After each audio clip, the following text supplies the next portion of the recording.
तो बच्चों वेलकम करता हूं फिर से आपका ऊर्जा संरक्षण के इस ई लेक्चर में। आज हम बात करने जा रहे हैं, पिछले वीडियो में हमने बात किया था प्राथमिक एवं द्वितीयक ऊर्जा स्रोतों की, यानी प्राइमरी एंड सेकेंडरी जो एनर्जी होती है वो क्या होती है, या उसके ऊर्जा के स्रोत कौन कौन से होते हैं प्राथमिक और द्वितीयक ऊर्जा के। आज इसी क्रम में हम बात करने जा रहे हैं अक्षय ऊर्जा तथा क्षयशील ऊर्जा क्या होती है। अक्षय ऊर्जा को अंग्रेजी में कहते हैं रिन्यूएबल एनर्जी और क्षयशील ऊर्जा को कहते हैं नॉन रिन्यूएबल एनर्जी।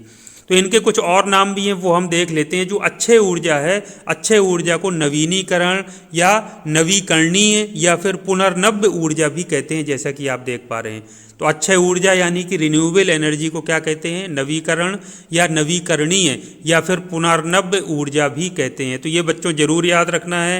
हिंदी में हो सकता है नाम बदल के आपसे पूछ ले कि अक्षय ऊर्जा को बताइए, परिभाषित करिए, या पूछ ले नवीकरणीय ऊर्जा क्या होती है, या फिर पुनर्नव्य ऊर्जा क्या होती है, या फिर वो अंग्रेजी उसके शब्द रिन्यूएबल एनर्जी को भी हिंदी में लिख दे कि रिन्यूएबल एनर्जी क्या होती है, इसको समझाइए, तो आपको बता देना है।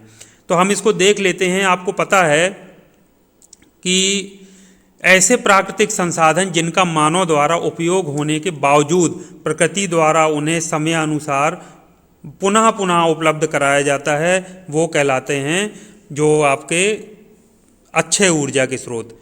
तो अक्षय ऊर्जा नवीकरणीय ऊर्जा क्या होती है, नाम से ही पता चल रहा है कि इंसान द्वारा बार बार उनका उपयोग कर लेने के बाद भी प्रकृति द्वारा वो पुनः पुनः उपलब्ध करा दिए जाते हैं।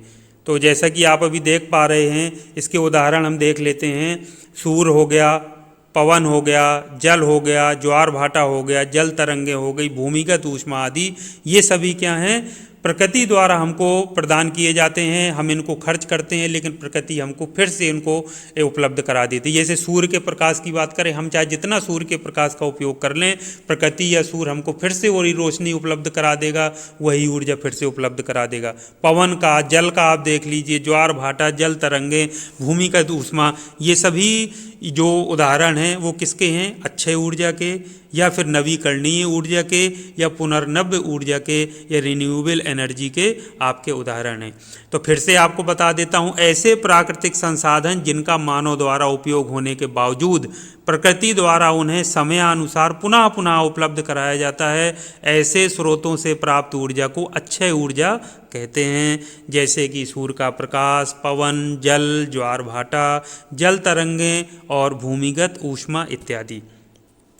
तो इसकी जो सबसे अच्छी बात है वो ये है कि इसको बिना किसी हानिकारक प्रदूषण को फैलाए अर्जित किया जा सकता है। आपको पता है कि सूर्य से जो प्रकाश मिल रहा है उसका हम प्रयोग करें बिजली बनाने के लिए, या पवन चक्की का, पवन से या वायु से पवन चक्की चला करके, या जल का प्रयोग करके, या ज्वार भाटे का जल तरंग, भूमिगत ऊष्मा, इनका प्रयोग करें यदि हम बिजली बनाने के लिए या किसी भी अन्य कार्य में, तो इसमें किसी तरह का कोई हानिकारक प्रदूषण नहीं फैलता है।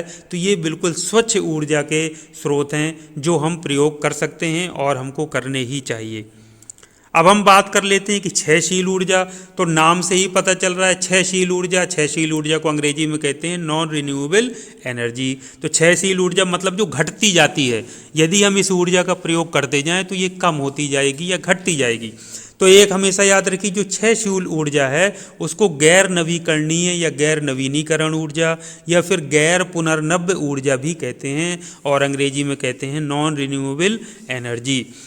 तो क्षयशील ऊर्जा वह है जिसे हम पारंपरिक तौर पर भूमि में उपलब्ध जीवाश्मों जैसे कि कोयला हो गया, प्राकृतिक तेल एवं गैस हो गया, नाभिकीय पदार्थ इत्यादि का उपयोग करके प्राप्त करते हैं। तो आपको पता है भूमि के अंदर जो जीवाश्म ईंधन होता है, जिनको हम फॉसिल फ्यूल के नाम से जानते हैं, उसमें कोयला है, आप प्राकृतिक तेल एवं गैस है, नाभिकीय पदार्थ हैं। तो इनका आप पता है कि आप इनके जो भंडार हैं वो सीमित हैं। यदि हम बहुत तेज़ी से इनका दोहन करने लगें, और कर ही रहे हैं, तो वो तेज़ी से क्या हो रहे हैं, खत्म होते जा रहे हैं। और ऐसी आशंका जताई जा रही है कि कुछ 50 सालों में, कुछ 100 सालों में, कुछ 60 सालों में ये सारे के सारे जो स्रोत हैं वो खत्म हो जाएंगे। तो जब खत्म हो रहे हैं तो हम इसको नाम क्या दे दिया, क्षयशील ऊर्जा। क्षयशील ऊर्जा मतलब जो प्रयोग करने पर दिन ब दिन घटती जाए तो वो क्षयशील ऊर्जा कहलाएगी। तो इसके बच्चों कौन कौन से उदाहरण हैं? जो पारंपरिक तौर पर जो हम ऊर्जा के स्रोत प्रयोग करते हैं और जो भूमि के अंदर जो जीवाश्मों से जो हमको प्राप्त होते हैं, जैसे कोयला हो गया, प्राकृतिक तेल एवं गैस, नाभिकीय पदार्थ इत्यादि, तो ये सभी कहलाते हैं क्षयशील ऊर्जा, या हम इनको कहते हैं नॉन रिन्यूएबल एनर्जी। क्योंकि जिस तेज़ी से हम इनका उपयोग कर रहे हैं उस तेज़ी से ना तो ये बन पा रहे हैं और ना ही इनको बनाया जाना संभव है। तो ये जो होते हैं ये जीवाश्म धरती के पास सीमित मात्रा में उपलब्ध हैं और इनका एक बार उपयोग हो जाने पर प्रकृति द्वारा पुनः निर्मित नहीं किए जा सकते हैं। ये बात आप अच्छे से जानते हैं। तो इसका जो खराब पक्ष है वो ये है कि इनके इस्तेमाल से हानिकारक प्रदूषण बहुत अधिक मात्रा में फैलता है। आप देखिए कि जैसे कोयला है निकला, जब आप जलाएंगे तो कितनी जहरीले गैसें, धुआं निकलता है जो कि प्रकृति में जाता है, मानव स्वास्थ्य को नुकसान पहुंचाता है। चाहे पेट्रोलियम पदार्थ ले लीजिए, जो आजकल देखिए जो वाहन चलते हैं उनसे निकलने वाला धुआं आप देखिए, क्योंकि उसमें डीजल पेट्रोल यूज होता है। आप कोई भी ऐसी चीज़ जो नाभिकीय जो पदार्थ हैं उनका प्रयोग हम करते हैं तो उससे रेडियोधर्मी प्रदूषण होने का खतरा कितना है। आप कई ऐसी घटनाएं हुई हैं कि जिनसे रेडियोधर्मी प्रदूषण होने पर कितना जान माल का नुकसान हुआ है। तो इनकी जो सबसे बड़ी खराब होती है, इनसे हानिकारक प्रदूषण बहुत अधिक मात्रा में फैलता है। तो फिर से बच्चों एक डायग्राम के द्वारा अक्षय ऊर्जा और क्षयशील ऊर्जा को समझ लेते हैं। तो बच्चों अक्षय ऊर्जा मतलब रिन्यूएबल एनर्जी, तो कहाँ कहाँ से? सूर्य द्वारा प्राप्त ऊर्जा, जल द्वारा प्राप्त ऊर्जा, हवा या वायु द्वारा प्राप्त ऊर्जा, भूमिगत ऊर्जा स्रोत जो भूमि के अंदर से मैंने आपसे बताया कि झरने निकल रहे हैं गर्म पानी के या फिर भाप के, और या फिर जैव द्रव्यमान जैसे लकड़ी जिसको हम कहते हैं। तो ये सभी अक्षय ऊर्जा के स्रोत हैं और ये हमको बार बार प्रकृति द्वारा उपलब्ध कराए जाते हैं। चाहे हम इनका जितनी बार यूज करते रहें, समयानुसार पुनः पुनः प्रकृति द्वारा इनको उपलब्ध कराया जाता है और उपयोग करने पर ये खर्च नहीं होते हैं, इसलिए इनको कहते हैं अक्षय ऊर्जा। अब हम बच्चों बात कर लेते हैं क्षयशील ऊर्जा की, यानी कि जो हमारा नॉन रिन्यूएबल एनर्जी है उसके बारे में। तो बच्चों आपको पता है क्षयशील ऊर्जा नामे से पता चल रहा है कि ऐसी ऊर्जा जिसका प्रयोग करने पर धीरे धीरे क्षय होता जाए। क्षय होता जाए मतलब उसमें कमी आती जाए।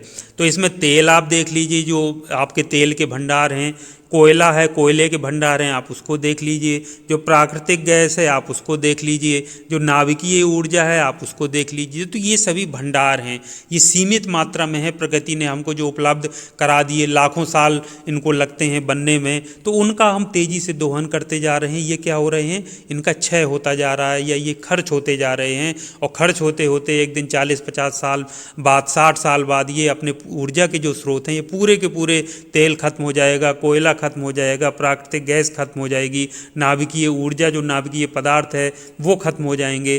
तो ये हमेशा खत्म होते जाएंगे और उतनी तेज़ी से बनाए नहीं जा सकेंगे। इसीलिए इनको कहते हैं क्षयशील ऊर्जा या नॉन रिन्यूएबल एनर्जी या गैर नवीकरणीय ऊर्जा स्रोत भी हम इनको कहते हैं।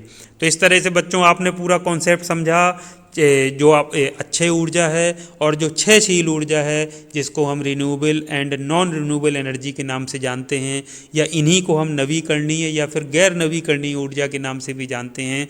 आपको कॉन्सेप्ट बिल्कुल क्लियर हो गया होगा। तो बच्चों अभी के लिए इतना काफ़ी है। नेक्स्ट वीडियो में फिर इसके तुरंत बाद हम बात करेंगे व्यावसायिक और गैर व्यावसायिक ऊर्जा क्या होती है, यानी commercial and non commercial energy क्या है, उसके बारे में भी हम चर्चा कर लेते हैं। तो आइए मिलते हैं नेक्स्ट वीडियो में।